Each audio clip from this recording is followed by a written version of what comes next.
صحابي. طبعًا السلطة من أهم الحاجات اللي إحنا بناكلها في يومنا، بس تعالوا كده نلعب في السلطة شوية ونخلّيها حاجة كده super tasty وتنفع للعزومات جدًا، فتعالوا أوريكم بنعملها إزاي. كل اللي إحنا هنحتاج إن إحنا نجيب المكرونة بتاعتنا، يا ريت نجيبها أشكال ما تبقاش مكرونة عادية علشان بيبقى شكلها حلو أوي في السلطة.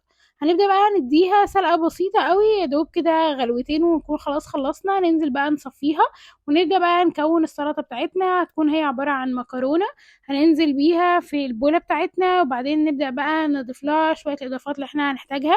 ما تنسوش تعملوا لي لايك وشير وسبسكرايب لوصفات تانية أحلى بكتير.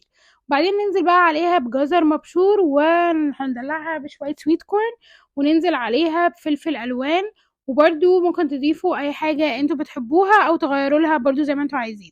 وبعدين شوية بصل بقى وفاصوليا حمرا، واخر حاجة عندي هضيفها وهي هتكون الكابوتشي بتاعي او الخاص زي ما انتوا بتحبوا. انا كان عندي كابوتشي فاستخدمته.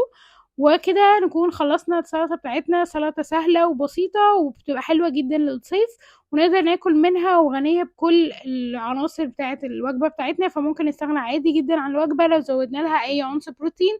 نبقى كده خلاص خلصنا. نيجي بقى لأهم خطوة وهو الصوص بتاعها. هنستخدم معاها كاتشب وشوية مايونيز.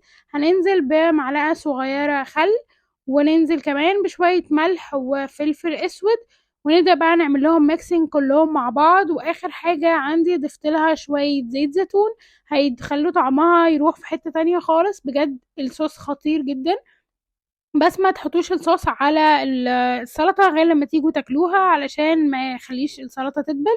فلو هتخلوها بعدها على الفطار او حاجة، انا جهزتها وخليتها لما جيت اكل بدأت ان انا احطه واحط الصوص عليها. فحاجة كده سوبر تيستي، وغيرنا شوية من السلطة وهتبقى حلوة جدا للعزومات. قولي ايه سلطات تانية حابين نعملها مع بعض، وزي ما قلت لكم حاولوا دايما تغيروا في نوع السلطة بتاعتكم علشان دي من اكتر الحاجات الصحية اللي المفروض ناكلها في يومنا. وبرده تقدروا تغيروا في الصوص لو انتوا مش عايزين تزودوا كالوريز كتير، فممكن نقلل الصوص شوية او ممكن نحطه وناخد منها كمية صغيرة. ننزل بقى بالصوص بتاعنا، بجد حاجة كده خطيرة. عامة ده صوص ساوث ايلاند، فممكن تعملوه برضو مع اي حاجة حابين تاكلوها، ممكن مع بطاطس مع اي حاجة فرايد، بيخليه يروح في حتة تانية خالص، وطبعا مع البرجر. فانا كده عملت لكم الصوص وعملت لكم السلطة، واشوفكم في وصفات تانية كتير. وزي ما قلت لكم لو حابين اي حاجه ممكن تكتبوها لي تحت في الكومنتس، وهستنى دعمكم. وما تنسوش تعملوا لي لايك وشير وسبسكرايب. وبون ابيتي، سيبكم بقى مع الطبق اللذيذ ده، وبالهنا والشفا. باي.